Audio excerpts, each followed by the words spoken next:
नमस्कार साथियों, जय हिंद।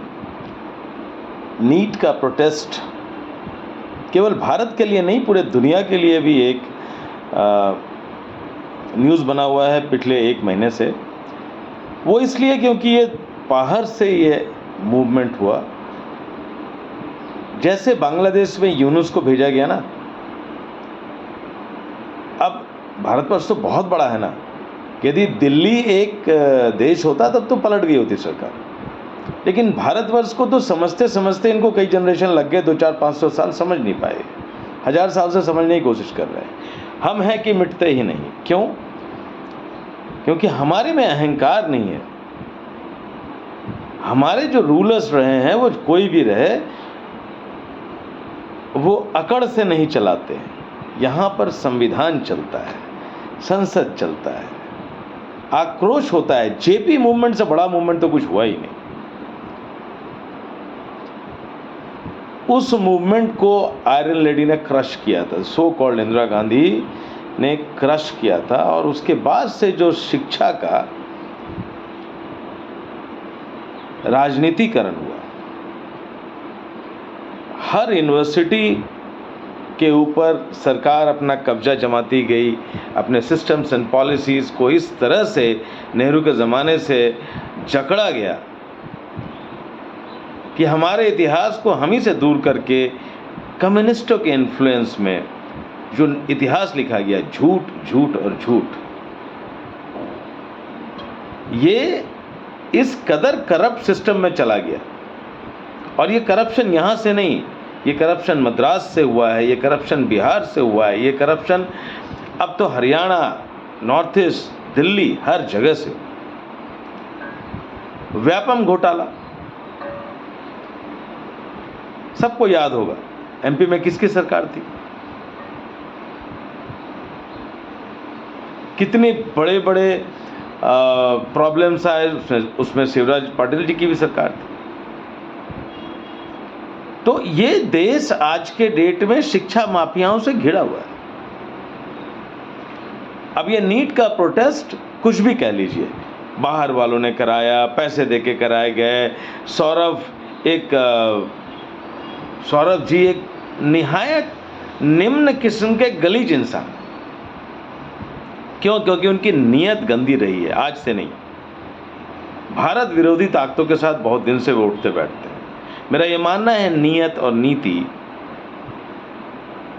एक इंसान को उसका ओहदा दिलाती है, बाकी सब क्षणभंगुर। तो नीट का प्रोटेस्ट क्या जेन्युइन था? नहीं, प्रोटेस्ट तो शुरू किया गया बाहर के इन्फ्लुएंस में, एक ट्रिगर पॉइंट से ये ग्रो कर गया ऑर्गेनिकली। क्यों? यंग जनरेशन जुड़ते चले गए। जब आप देखते हैं समाज में विसंगतियां इतनी हैं, तो यंग जनरेशन तो आज के डेट में अपने आप को एक्सप्रेस कर लेता है। और हमारा प्यार है कि इस यंग जनरेशन को हम नुकसान नहीं करना चाहते। इसीलिए देखिए, आप पुलिस और सारी फोर्सेस खड़ी थी। लेकिन मज़ेदार बात यह है कि इंस्टाग्राम का एल्गोरिदम इस तरह से सेट किया गया था कि सिर्फ नेगेटिव चीज़ें ही सामने आ रही थी। यानी छोटा कोई देश होता ना, तो कब का पलट गया होता ये सरकार। ये तो भारतवर्ष जैसा विशाल देश और इतना डीप रूटेड डेमोक्रेसी है, और समझदार है लोग यहाँ के, पागल नहीं है, होड़ नहीं है। हाँ, ये जो प्रेजेंट जनरेशन है बड़ा कूल है। तो नीट का प्रोटेस्ट जेन्युइन है? नहीं, जेन्युइन नहीं था। आक्रोश स्टूडेंट का जेन्युइन है? यस, जेन्युइन था। क्या पेरेंट्स के मन की तकलीफ जेन्युइन है? यस है। क्यों नहीं होगा? आप एक यंग कपल से पूछिए, 2 बच्चे को पढ़ाने में उसकी आधी कमाई चली जाती है। वो अपने बुढ़ापे के लिए बचा नहीं पाता है, स्ट्रगल करता रहता है, ज़मीन बेचता है। ये सिस्टम इतना गंदा हो गया है, ये माफिया का सिस्टम। लोग ज़मीन बेचकर, अपने आप को बेच करके भी बच्चे को पढ़ाते हैं। रिजल्ट क्या? जब आप सुनते हो पेपर लीक हो रहा है, होते चला जा रहा है, और ये लगातार होता रहा है। आप देखिए, बंगाल में टीएमसी गवर्नमेंट के तो एजुकेशन मिनिस्ट्री पूरी अंदर थी, जेल में, ऑफिसर्स जेल में थे। ये बेशर्म किस मुंह से प्रोटेस्ट करेंगे? कांग्रेस गवर्नमेंट हर आए दिन इस चीज़ को फेस करती थी, क्योंकि उन्होंने सिस्टम ही ऐसा बना के रखा था। और मैं बता रहा हूँ, बिहार में लालू जी के राज्य में एजुकेशन का करप्शन इंस्टीट्यूशनलाइज्ड कर दिया गया।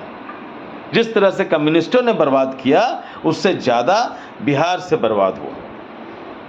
प्राइमरी एजुकेशन को ठप कर दिया गया। बिहार में वो पेपर चोरी करने के लिए दीवार से लटकती तस्वीरें, यूपी में।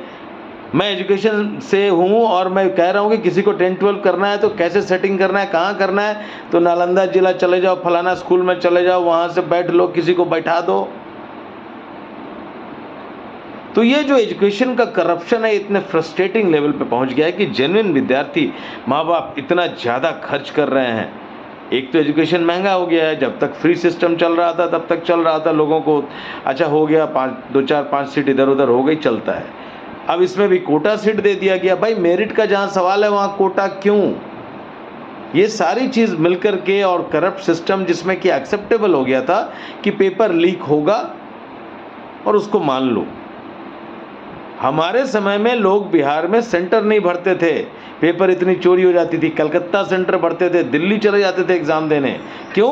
क्योंकि IIT JEE का एग्ज़ाम कैंसिल होना ही होना है बिहार में। बहुत सारे सेंटर में पेपर लीक हो जाता था, हाफ टाइम में हो, थोड़ा पहले हो, लेकिन मैक्सिमम बच्चे बिहार से बाहर सेंटर भरते थे। ये हमारे समय के सारे मित्र मेरे वाउच करेंगे कि देखिए करप्शन और चोरी तो इतना ज़्यादा भरा हुआ था कि क्या कहने। तो ये सारा फ्रस्ट्रेशन मिलकर के यहाँ जेन ज़ी का एक जनरेशनल फ्रस्ट्रेशन भी सामने नज़र आ रहा था, और कश्मकश आक्रोश इतना बढ़ गया था, और ये सब इसी सरकार के सर पे आके गिरा। राजस्थान में क्योंकि ये ऑर्केस्ट्रेट किया गया, टारगेट किया गया, इतने सारे आंदोलन फेल होने के बाद में एक ट्रिगर पॉइंट लेके टारगेट किया गया, और ये जनरेशन जो पिछला बहुत कुछ बातें नहीं जानती हैं वो इसमें मज़े लेने लगी, पिकनिक बनने लगा, एन्जॉयमेंट होने लगा, मुफ्त का खाना आ रहा है, तरह तरह के आपके पसंदीदा व्यंजन मिल रहे हैं, आप अपने आप को एक्सप्रेस कर पा रहे हो। रील जनरेशन जिसका IQ घुटने के नीचे है, रील बना रही है वहाँ, 10-15 लोग स्टेज पर से ये मजे ले रहे थे। अब सरकार को जब लग गया कि भाई ये तो गलत दिशा में जा सकता है, क्योंकि स्टूडेंट आंदोलन, हम लोग सब गवाह हैं कि मंडल कमीशन के समय में जब आत्मदाह हो गया, उसके बाद ये बड़ा प्रॉब्लम हो गया था, पूरे देश में आग लग गई थी। और शायद बड़प्पन दिखाते हुए धर्मेंद्र जी ने रेजिग्नेशन दे दिया। आपका स्वागत है, मोदी जी ने रेजिग्नेशन ले लिया, आपका स्वागत है। लेकिन हुआ क्या? गए थे नमाज पढ़ने, रोजे गले पड़ गए, अब 40 दिन भूखे रहिए। होता ऐसा है कि प्रहलाद जोशी जी आ गए, क्या फ़ायदा हुआ? उनसे भी कट्टर लोग हैं, ना पॉलिसी बदलेगी, इम्प्लीमेंटेशन डबल फास्ट हो जाएगा। तो कौन हारा कौन जीता? मुद्दा तो मोदी जी के हाथ में लग गया कि अब कोई अपोजिशन भी बोलने की हालत में नहीं है। अब तो हर संभव वही करेंगे जो इस जनरेशन के लिए ज़रूरी है।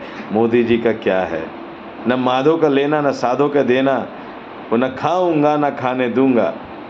इतना चरमराता सिस्टम को ठीक करने के लिए तो कुछ समय चाहिए, और ये ट्रिगर पॉइंट एक्चुअली कॉकरोच और नीट के बहाने कॉकरोच जनता पार्टी को एडवांटेज नहीं दे गई है, ये एडवांटेज मोदी हो गया है।